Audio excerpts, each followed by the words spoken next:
Drew, it's great to see you. Literally, I mean that. I'm not Thank just you very saying much. that. Appreciate that. Another big Sharks draft, including selecting Michael Misa, second overall.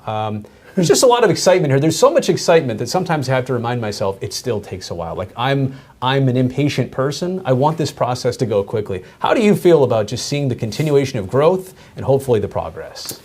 I was optimistic last year about what was happening. Yeah.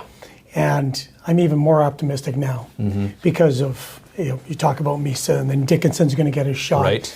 Yaroslav's now going to become the number one guy. Right. A year under the belt of Will and Macklin. Colin Graff last year was a spectacular surprise. Absolutely. Yes, and so I'm really excited about this year again.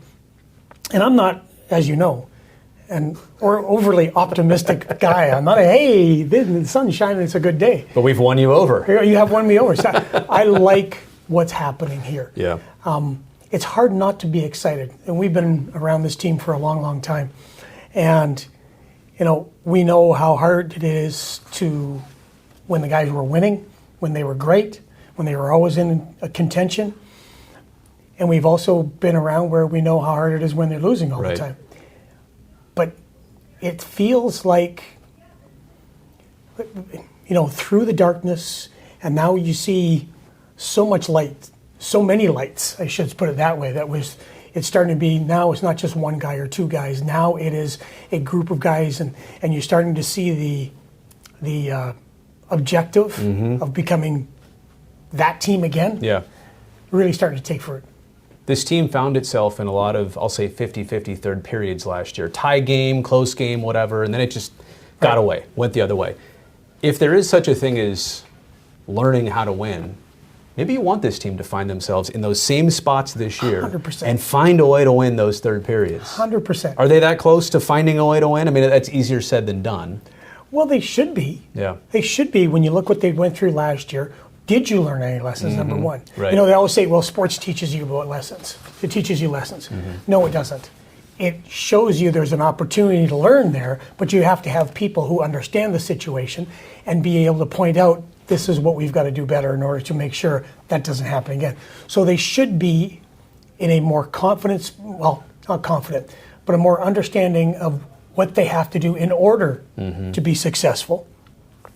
They've got enough veterans here who have had success in their NHL careers, who have gone through this, that should be able to help. I love the additions that they have made. Yeah. And they should be better. They must be better. They have to be better. If they want to be a team that's going to have more wins, and they want to start flirting with talking about playoffs, and we're talking about, in February and late February or early March, talking about playoffs, then they've got to make sure that they understand, and not only understand the lessons from the past, but are able to correct the problems that they had. I've been here long enough to have this conversation with you. Who replaces Rob Blake as captain? Then who replaces Joe Thornton as captain? Right. Who replaces Joe Pavelski as captain? Yep. Now it's who replaces Logan Couture as captain. I don't want you to name a name, Okay. but I do want you to tell me how, you hate the how important questions, how important is this process to a team to do this and to get it right?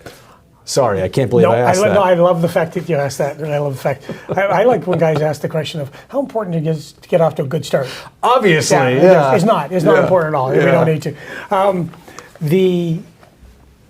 I used to say this: captaincies only matter when your team's not very good, and the team's not yet where we want it to be. So captaincy matters.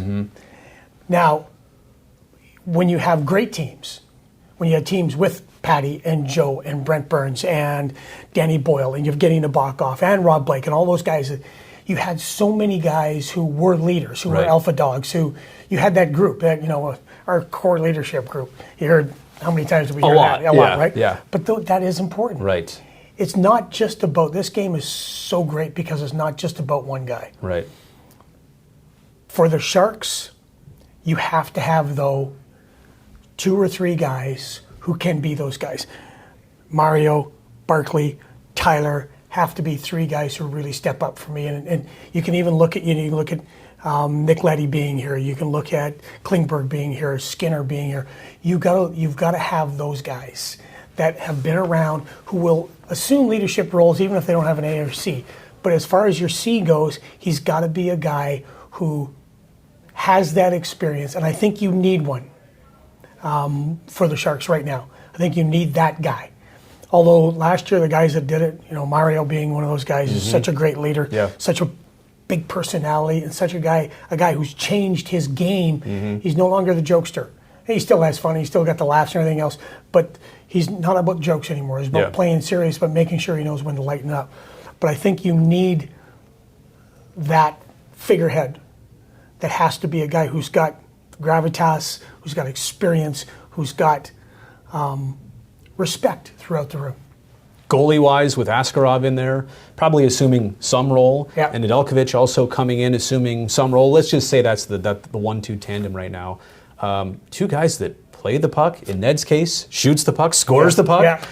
It's going to be an interesting goalie situation, one I don't think we've seen in quite some time. That's another thing not too many people are talking about. I can't wait to see whatever the tandem looks like. Well, absolutely.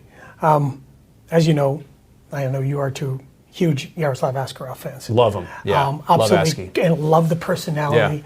I love the fact that last year, I did a bunch of CUDA games and got to do the playoffs.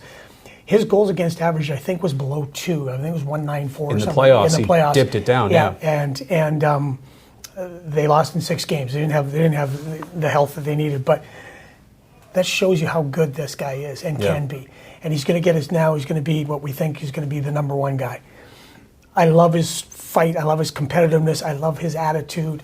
I think he's, Nashville doesn't miss on many goalies when they draft. They only had to give him up because they didn't have room for him. And he was a first-round draft choice. And I'm looking forward to him. Nedeljkovic, I don't know very well, obviously. You look at him and like you say, guy who loves to play the puck, is a veteran goaltender. He's scored a goal in the ECHL, AHL, and the NHL. I think he's the only one to do it. Exactly. It's fantastic. So I'm looking forward to seeing these two guys. And again, if you have those guys, you know what it's like as far as if you have a goaltender that the guys have confidence in. Yes, changes the whole landscape. Exactly. Changes everything. And how many times has Sharks been able to rally around a goalie? A lot of times. We've been very fortunate in this organization to have terrific goaltenders.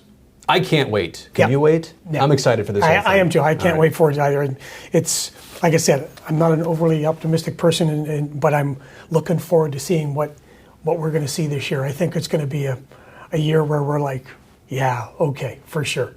Can we put a C on a suit? Can we do that? Yeah, it would be the last guy you talk to. No. Thanks, Drew. It would be the gray-haired guy.